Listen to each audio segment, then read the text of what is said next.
Então, nós vamos, neste momento, nos desligando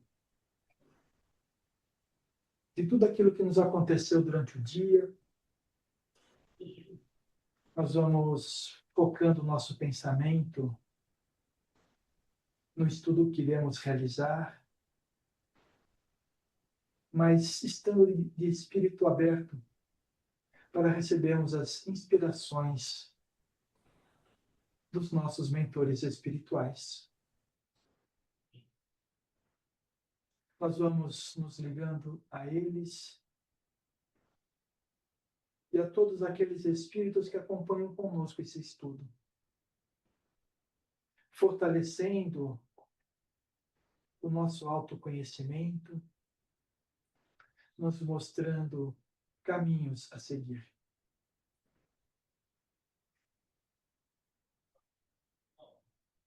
E com esse grupo harmonizado com os nossos mentores, nós vamos dando início à leitura, ao estudo desta tarde, que possamos ter uma tarde de conhecimento e troca de experiências. Graças a Deus e graças a Jesus. Então, nós paramos no capítulo, vamos começar agora o capítulo 14, Ação Espírita. Após a explicação do Evangelho, um dirigente ou coordenador de atividades espíritas explicou seguramente sobre os mecanismos daquele procedimento espiritual, o passe, alertando acerca da necessidade de concentração, explicando sucintamente que concentrar não é ficar sem pensar em nada, é participar com entendimento de causa da atividade espiritual. Informou ainda que as luzes seriam diminuídas para favorecer a introspecção e que os participantes deveriam fechar os olhos somente se assim o desejassem ou favorecesse a sua paz interior. Iniciou-se o passe, isto é, a oração com imposição de mãos, que uma pessoa de boa vontade faz por outra, mais necessitada, numa espécie de transfusão de energias. Naquele momento, porém, numa variante da prática espírita perfeitamente aceitável, não havia cabine para o passe. Aquele agrupamento mantinha todas as muitas salas ocupadas com atividades espíritas variadas e precisava otimizar o ambiente, além de não desenvolver a crença de compartimentos hermeticamente fechados ou místicos. Se nosso trabalho for santo, toda a casa espírita será santificada e, por isso mesmo, apta para a atuação dos bons espíritos.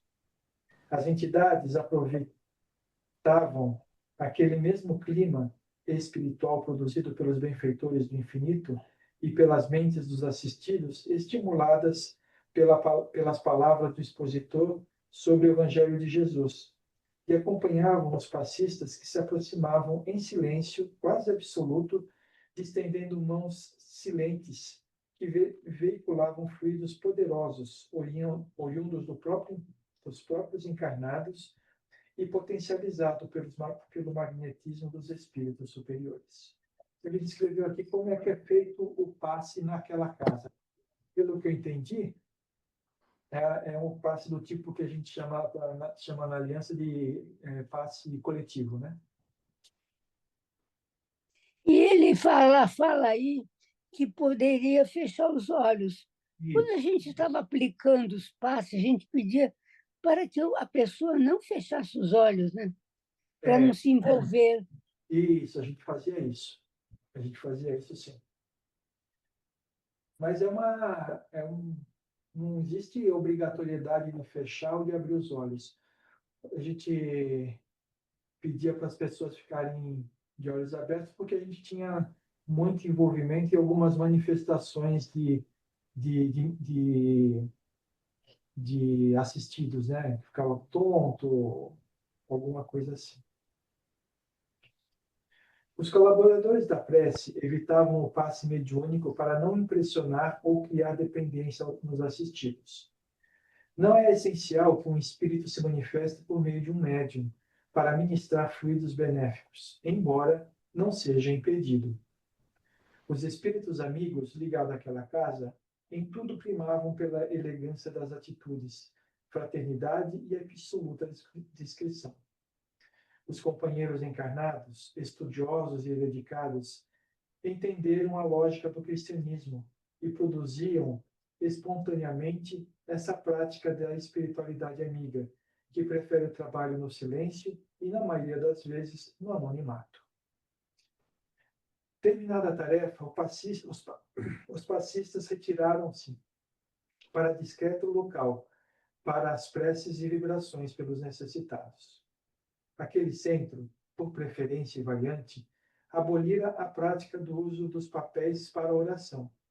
Instruíram os participantes sobre a responsabilidade de cada um, informando acerca das leis dos fluidos e dos mecanismos da prece. Assim, o responsável fez a oração e conduziu o pensamento dos presentes a locais necessitados, ensinando-os a dar para receber. Hospitais, asilos, creches, dentre outros, foram nomeados, enquanto os partícipes pensavam com estima naqueles recintos, direcionando pensamentos e emoções. A sala encheu-se de luz. Cada oração funcionou como um dínamo de energia. Alguns figuravam a luminosidade tênue de uma vela, outros de uma lanterna, e alguns como verdadeiros faróis iluminando a distância. Após esse breve período, o dirigente solicitou que cada um pensasse na sua residência, ou nos casos particulares que desejavam auxílio. Valério, encantado com tanta simplicidade, envolvido com as explicações lúcidas do Evangelho, pensou em Murilo, Judite e Catarina, com as forças mais poderosas de um pai, filho e esposo. Como se o sol surgisse repentinamente de nuvens densas, uma luminosidade fez-se, permitindo aos bons espíritos agirem mais e melhor. A residência de Valério fora tomada por intensa luz, interpretada pelos obsessores como desagradável descarga elétrica, afugentando-os de lá. Álvaro e o protetor de Valério conseguiram agora a autorização das leis divinas para ajudarem de maneira mais efetiva, uma vez que o senhor Alicante fornecia a ação moral que o colocara em sintonia com esferas maiores, trazendo uma natural proteção para ele e a família. Terminada a reunião, ele estava renovado. Procurou alguém para pagar e decepcionou-se. Tudo era gratuito. Aqui é uma coisa interessante, né? Que os mentores, né, do Valério, eles estavam, de certa forma, limitados na ajuda que eles podiam dar. E essa ajuda a quantidade de ajuda só pôde ser aumentada porque ele se colocou para fazer algo diferente, né? Que é uma das coisas que a gente precisa compreender bem. Muitas vezes tem pessoas que vêm ao centro espírita, participam de alguma atividade religiosa, mas acha que por estar lá é suficiente e tudo vai acontecer a seu favor. E não é. Precisa ter dedicação. E a dedicação que eu digo não é trabalhar no centro espírita, é ter dedicação para você se entregar àquilo que o centro está pedindo, né? Então, vamos fazer vibração, a pessoa se entrega, se ela fica lá parada, né? Presente fisicamente, mas com pensamento voltado no arroz e feijão que tem que fazer quando voltar para casa, ou no futebol que o cara vai assistir depois do centro, ele não está participando. Ele está presente, mas não está participando. E para tudo é assim. Então a gente via pessoas que iam no centro, mas não participavam da atividade. Não participavam. Dormiam, ficavam conversando, a gente tinha que toda hora ir lá. Tinha gente que às vezes a gente pegava mexendo no celular, quer dizer, não está ligado no trabalho, então pouca ajuda vai ter. Pouca ajuda vai ter ajuda, claro, porque Deus não deixa ninguém sozinho. Mas a ajuda que vai chegar é bem pouca, porque a pessoa não está aberta a receber. É isso que significa estar aberto a receber. É você se dedicar àquilo que precisa para poder conquistar o que é necessário, né? Você vê, o pensamento dele no lar dele gerou uma luz tamanha que os obsessores se afastaram. Precisou fazer sessão de desobsessão? Não. Eles vão voltar? Vão, porque provavelmente, como ele ainda não está, né, ele não pode se dedicar a isso a 100% do tempo, aquela luz aos poucos vai diminuindo, principalmente por causa dos pensamentos da Catarina, né, por causa das dificuldades da mãe dele, né? Então, tudo isso influencia, tudo influencia. Alguém quer fazer alguma pergunta? Ou falar alguma coisa? Então, vamos lá. Foi informado de que os espíritas seguem as instruções de Jesus. De graça recebestes, de graça dai. Desejou fazer uma doação. Era uma maneira elegante de pagar, mas do mesmo modo fora recusado. Recomendaram que continuasse a receber o passe durante cerca de 4 semanas, para então ter uma nova conversa, e que efetuasse a matrícula no curso do Espiritismo. Ele inscreveu-se de imediato para o outro dia e passou a frequentá-los com assiduidade. De volta a casa, encontrou Murilo mais animado, Judite mais calma e Catarina ausente. Comoveu-se e entendeu que, de fato, Jesus é o caminho da verdade e da vida. Você vê, ele teve ali a prova de que surtiu efeito a ida dele ao centro espírita. Mas isso só acontece se a pessoa realmente estiver ligada no ambiente dela, né? Então, ele foi para lá para buscar ajuda. Quando voltou, ele percebeu que essa ajuda tinha chego. O que isso faz? Estimula ele a continuar fazendo o que ele está fazendo, né?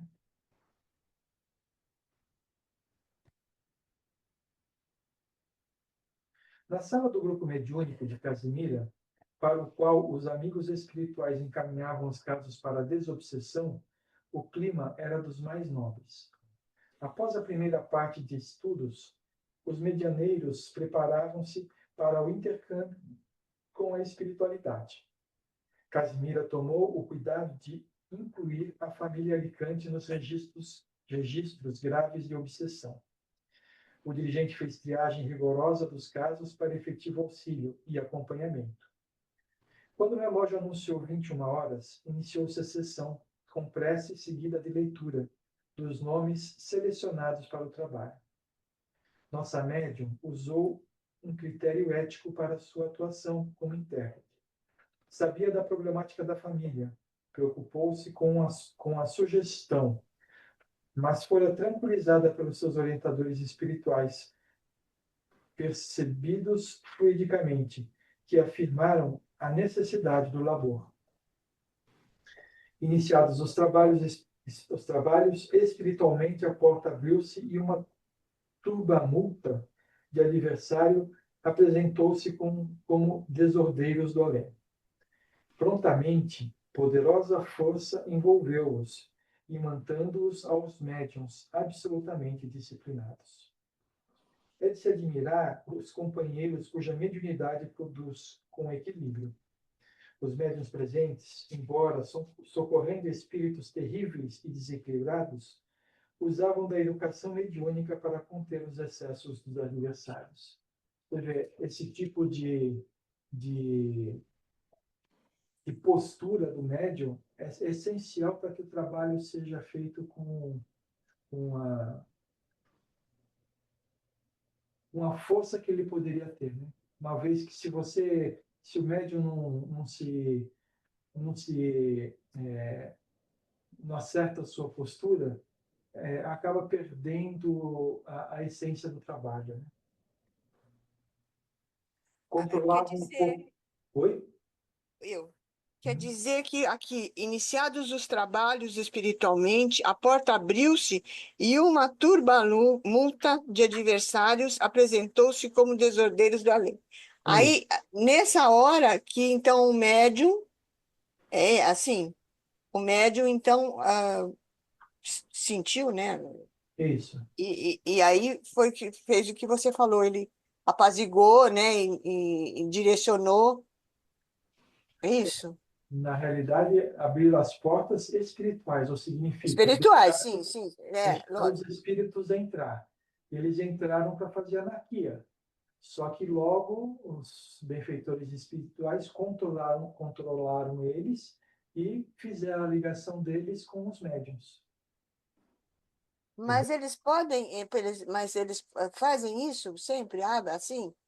É alguma, ah, é alguma coisa que acontece na casa espírita quando tem essas reuniões, ou foram abertas essas portas para que eles tivessem ajuda? E isso, é isso aí. Porque, o que é o abrir as portas?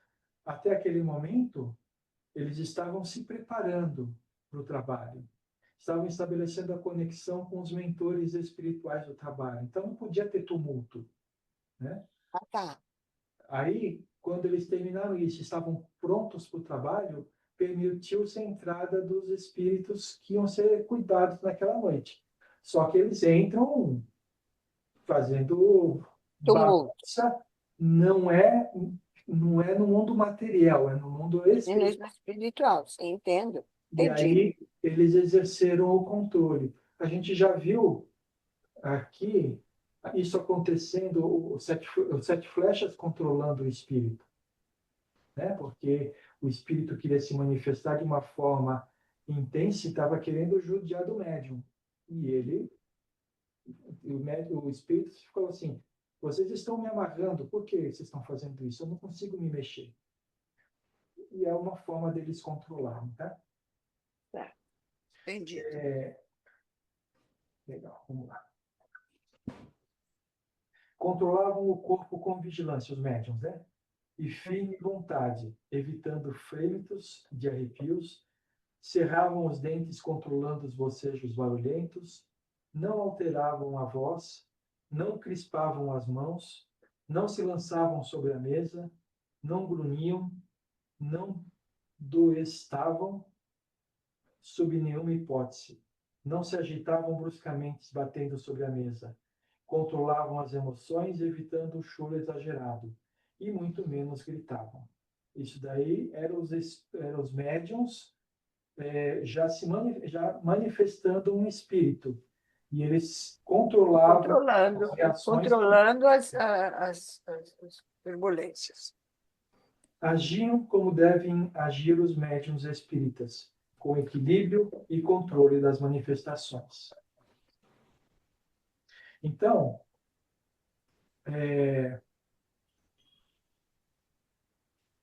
esse daqui é uma reunião mediúnica, onde que acontece as manifestações de espíritos, é um trabalho de desobsessão, né? Mas não é só aqui que o médium precisa manter o controle, em todos os trabalhos. Imagina você numa casa onde que dá o passe individual, que não é um passe coletivo, cada pessoa vai lá para tomar o seu passe. Se tem um passista lá que é médium, né? E fica o tempo todo assim, sabe? Você tira completamente a harmonia do ambiente. Primeiro, os outros que mantêm o controle, eles vão ficar incomodados com aquilo. Segundo, o assistido pode acontecer duas coisas. Pode ficar com medo ou, em vez de ele se concentrar, né, como foi feito, ele fica prestando atenção no que está acontecendo. E não há necessidade nenhuma disso. A gente consegue se controlar. Quer bocejar? Boceja, mas não precisa fazer barulho de boca, né? E a gente vê muito isso acontecer. Mediunidade é coisa santa e deve ser santamente religiosamente praticada. Nesse exercício de amor ao próximo, não há espaço para crendices, superstições, mentiras e exibicionismo. Somente a seriedade, o recolhimento e a autoridade moral garantem-nos amparo nas reuniões de intercâmbio. O bom médium estuda a doutrina, exercita sua faculdade e, por honradez de propósito e disciplina espírita, facilita os graves serviços dos amigos espirituais. Uma coisa importante aqui, né? O bom médium estuda a doutrina. Quando a gente fala médium, a gente está falando um médium com certeza, mas a gente está falando também de todo trabalhador que está dentro de uma casa espírita. Como que ele vai atender um assistido se ele não conhece a doutrina? O que ele vai levar para esse assistido? Então, o estudo é extremamente importante em todos os trabalhos. É muito importante. Não adianta falar, não, já li o Evangelho uma vez. Ler o Evangelho uma vez é saber que existe alguma coisa lá. Mas não é colocar em prática, não é aprender exatamente aquilo que precisa. Então, precisa estudar.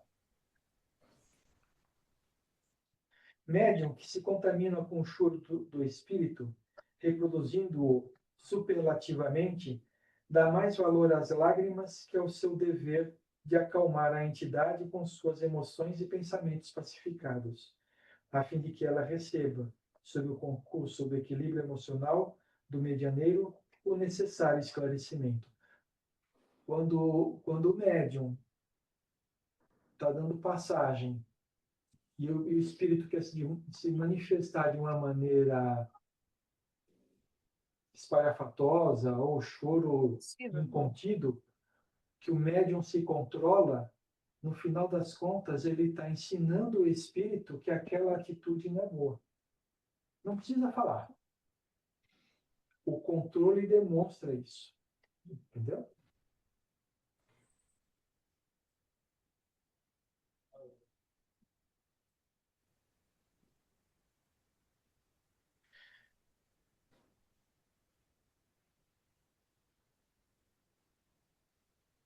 Médium que funga, chia, tosse, grita, agita-se desnecessariamente, a palavra desnecessariamente, tá? Valoriza muito mais a expressão gutural e corporal que a arte sublime de acolher o sofredor nas bênçãos da fraternidade, que sabe silenciar os excessos dos perturbados para que recebam, sob poderosa afetividade mediúnica, o esclarecimento que liberta. Médium que cede às intrigas dos adversários do bem, sujeitando-se a ofender companheiros de trabalho com o fito de expor-lhe as chagas, valoriza mais as trevas, que tudo confunde, à luz, que tudo apazigua. Irmãos médiuns, não permitais que a vossa conduta inadequada sirva de exemplo aos detratores do Espiritismo.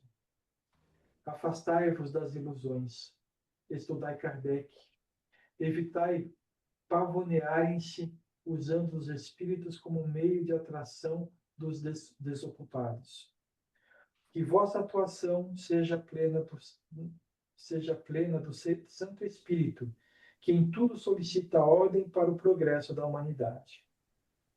Os adversários da fenomenologia mediúnica encontram nos médiuns deseducados farto material para atacar as ideias santificadas pela verdade.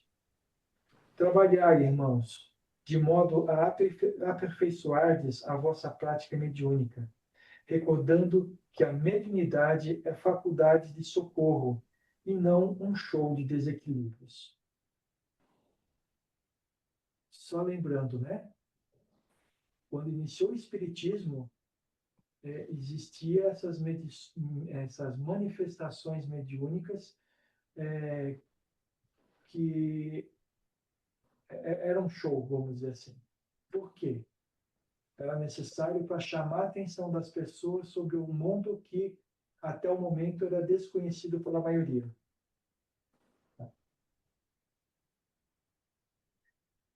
A mediunidade é ferramenta de libertação e não doença nervosa. É oportunidade detentora e não circo de horrores para o qual se lançam os amigos da maledicência, da curiosidade e da exaltação da loucura. Aplicai sobre vós mesmos aquela severa disciplina e dizei não aos espíritos que vos querem ridicularizar. Não cedais aos caprichos do mundo espiritual inferior. Antes, ofertai vossa conduta correta, vosso equilíbrio e vossas emoções alinhadas ao Cristo, atraindo para vós as entidades iluminadas, ajudando-vos no exercício do bem. Comportai-vos. Equilibrai-vos e trabalhai para Jesus. Analisai com lógica severa tudo o que proceder dos espíritos. Médium educado sob o lume do espiritismo, cuja prática é a luz do Evangelho, representa os tempos novos da doutrina espírita estudada, entendida e praticada, livre dos indesejáveis condicionamentos. Por meio dessa atuação, a mediunidade será reconhecida e respeitada como tarefa de luz em ambiente de ordem e absoluto equilíbrio. Em comportamento eminentemente espírita, fazia com que aquela equipe detivesse a confiança da espiritualidade, mantendo seus nomes na lista de bons trabalhadores pelos amigos espirituais. Com tudo aquilo que acontecia nos nossos trabalhos, as dificuldades que a gente estava, vocês acham que a gente estava na lista dos bons trabalhadores dos amigos espirituais?